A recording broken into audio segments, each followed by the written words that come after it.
এই যে তার বোনের সামনে এত এত ক্যামেরা থাকবে, তার বোন প্রতি বছর বিভিন্ন প্রোগ্রামে নমিনেটেড হবে এবং তার বোনের হাতে অ্যাওয়ার্ড থাকবে, এটা তিনি শুধুমাত্র মেরিল প্রথম আলো ক্রিটিক্স অ্যাওয়ার্ড দেখে গিয়েছিলেন আমার হাতে, যেটা 2008 সালে। তারপর তো উনি চলে গেলেন। তো সেটাই নিশ্চয়ই উপর থেকে ভাইজান দেখছেন যে যার হাত ধরে আমার নাটকে আসা এবং শ্রদ্ধেয় হুমায়ূন আহমেদ স্যার, যার জন্য আজকের আমি অভিনেত্রী মনিরা মিঠু, স্যারের কারণেই আজকের অভিনেত্রী মনিরা মিঠু এবং আপনাদের সামনে আমি উপস্থিত। নিশ্চয়ই ওনারা দুইজনই অনেক খুশি হতেন।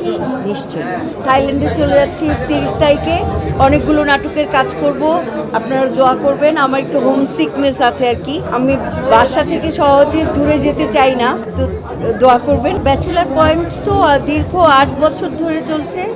দর্শক তো নিঃসন্দেহে এটি জনপ্রিয় এবং সর্বাধিক ভিউজ একটি সিরিজ ব্যাচেলার পয়েন্ট। দীর্ঘ 8 বছর ধরে একমাত্র সিরিজ যেটা চলছে ব্যাচেলার পয়েন্ট। 8 বছর ধরে আমার মনে হয় না বাংলাদেশে আর কোনো ধারাবাহিক চলেছে কি মানে আপনাদের কাছে আমি জানতে চাইছি, আমার অজানা থাকতেও পারে। তো এটাই যে 8 বছর ধরে চলছে, এটা তো আমরা একটা তালি পেতেই পারি, তাই না?